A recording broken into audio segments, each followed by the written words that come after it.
और बहुत बड़ी खबर इस वक्त आ रही है। आपको बता दें कि जंग में अमेरिका का बहुत बड़ा अब तक नुकसान हुआ है और बाकायदा इस खबर की तस्दीक पेंटागन ने की है। जी हां, पेंटागन अमेरिका में फौजियों का सबसे बड़ा दरअसल सेंटर है। यहीं से सारी कमांड पूरी दुनिया में अमेरिका संभालता है। जहां पर जंग होती है, पेंटागन की नजरें उस पर रहती हैं। और इस बीच अमेरिकी पेंटागन ने जो बड़ी तस्दीक की है, उसकी तरफ से बाकायदा यह बयान जारी किया गया है कि ईरान के साथ जंग में अभी तक अमेरिका को बहुत बड़ा नुकसान उठाना पड़ा है। अमेरिका के तकरीबन 140 फौजी जख्मी हुए हैं, 8 शदीद जख्मी हैं। पेंटागन ने कहा कि एक बयान में कहा है कि 28 फरवरी को ईरान जंग के आगाज से अब तक तकरीबन 140 अमेरिकी फौजी जख्मी हुए हैं। पेंटागन के तर्जमान शान पार्नेल ने कहा कि इनमें से ज्यादातर जख्मी मामूली नौयत के हैं और 108 फौजी दोबारा ड्यूटी पर भी वापस जा चुके हैं। उन्होंने मजीद कहा कि 8 फौजी शदीद जख्मी हैं और उन्हें आला तरीन सतह की तिब्बी सहूलियात फराहम की जा रही है। तो पेंटागन ने दरअसल अभी तक जो जख्मी हुए हैं, जो मारे गए हैं या जो शदीद जख्मी हैं, उनके बारे में एक तरह से रिपोर्ट जाहिर की है। और आप देखिए कि सीधे सीधे ईरान ने अमेरिका पर हमला नहीं किया है, लेकिन मशरिक़ वुस्ता में ईरान के अमेरिका के जहां जहां पर तंसीबात है, जहां अमेरिका के सिक्योरिटी फोर्सेस या अमेरिका के एयरबेस है, वहां पर दरअसल ईरान ने हमला किया है। और इन्हीं हमलों में आप देखिए तकरीबन 140 अमेरिकी फौजी जख्मी हैं, जिनमें से कई की हालत एक तरह से नाजुक बताई जाती है। हालांकि एक खबर इराक के इरबिल से इस वक्त आ रही है, जहां पर 13 अमेरिकी फौजियों के मारे जाने की खबर है। क्योंकि यह खबर इस वजह से हम आपको नहीं बता रहे हैं क्योंकि अभी इस खबर की तस्दीक नहीं हुई है, इस वजह से यह खबर अभी मुसद्दका नहीं है। लेकिन जो सोशल मीडिया के हवाले से खबर आ रही है कि इराक में जो कुर्द मिलिशिया है उसने दरअसल अमेरिकियों पर अटैक किया है, अमेरिका के फौजियों पर, एयरबेस पर, और 13 अमेरिकी फौजी मारे गए हैं।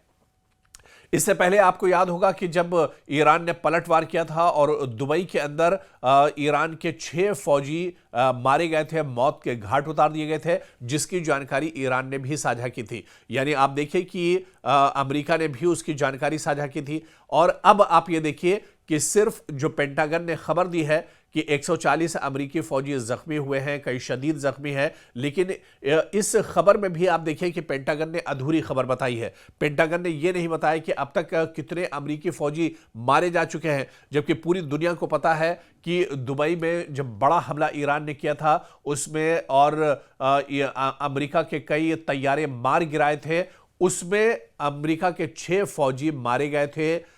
उसका जिक्र दरअसल पेंटागन ने नहीं किया है। और जो खबर अब इराक से आ रही है, जहां इरबिल में यह खबर निकलकर सोशल मीडिया पर आ रही है कि 13 अमेरिकी फौजी इरबिल में मारे गए हैं, इराक में मारे गए हैं, जहां कुर्द मिलिशिया ने अमेरिकी फौजियों को मार गिराया है।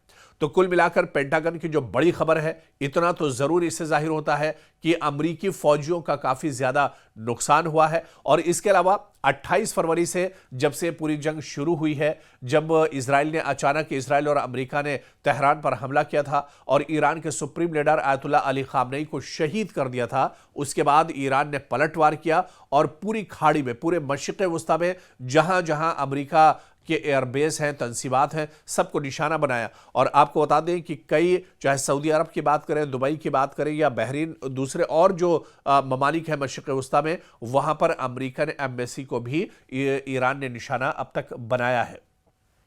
यानी जहां पर पेंटागन ने यह कहा है कि 140 अमेरिकी फौजी जख्मी हुए हैं, कई की हालत इसमें शदीद एक तरह से बताई गई है, कई जो मरे हैं, हालांकि मरने वालों की तादाद पेंटागन ने नहीं बताई है, छुपाई है। लेकिन दूसरी तरफ आप देखिए कि अमेरिका को माली नुकसान भी बहुत ज्यादा हुआ है। 7 से 8 बड़े एयरबेस जो अमेरिका के हैं वो दरअसल मशरिक़ वुस्ता में आते हैं और पूरे मशरिक़ वुस्ता में जहां जहां अमेरिका के एयरबेस हैं, सभी पर एक तरह से ईरान ने अटैक किया है, सबको नुकसान पहुंचाया है। चाहे बगदाद के एयरबेस की बात करें, अमेरिका के पूरी तौर से तबाह बर्बाद हो गया। बहरीन में जो एयरबेस है उसे काफ़ी ज़्यादा नुकसान पहुंचाया। कतर में जहां पर अमेरिका का सबसे बड़ा एयरबेस है अल उदैद एयरबेस, उसको काफ़ी ज़्यादा नुकसान पहुंचाया है। और फिर जो ताज़ा इत्तलात हैं कि लैलतुल क़द्र में भी बड़ा हमला एक तरह से ईरान की तरफ से किया गया है और जितने ममालिक हैं मशरिक़ वस्ता में, उन्हें एक बार फिर से ड्रोन और मिसाइल के जरिए से ईरान ने निशाना बनाया है। तो पेंटागन की जो खबर आई है, दरअसल ये खबर एक तरह से अधूरी है। पेंटागन ने हालांकि सच्चाई बताने की कोशिश की है, लेकिन ये सच्चाई भी एक तरह से अधूरी है। इसमें जो अमरीकी फौजी मारे गए हैं उनका जिक्र नहीं है। इसके अलावा अमरीकी तंसीबात को जो नुकसान पहुंचा है, अमरीकी अड्डों को जो नुकसान पहुंचा है, अमरीकी एयरबेस को जिस तरह से तबाह किया गया है, अमरीकी एम्बेसी को जिस तरह से निशाना ईरान ने बनाया है, पेंटागन की इस रिपोर्ट में इन तमाम चीजों का जिक्र एक तरह से नहीं मिलता है। लेकिन कुल मिलाकर शुरुआती 12 दिनों में आप देखिए कि अमेरिका को भी बहुत ज्यादा नुकसान हुआ है। जबकि इजराइल की अगर बात करें तो इजराइल में तो तल अवीव पूरी तरह से तहस नहस हो गया है। हैफा पर भी लगातार अटैक हो रहे हैं, मशरिकी यरूशलेम पर भी ईरान अटैक कर रहा है। लेकिन इस बीच अगर देखा जाए तो सबसे ज्यादा जो नुकसान इस लड़ाई में हुआ है वो इजराइल का, और उसके बाद अमेरिका को भी काफी ज्यादा नुकसान इस जंग में अभी तक उठाना पड़ा है।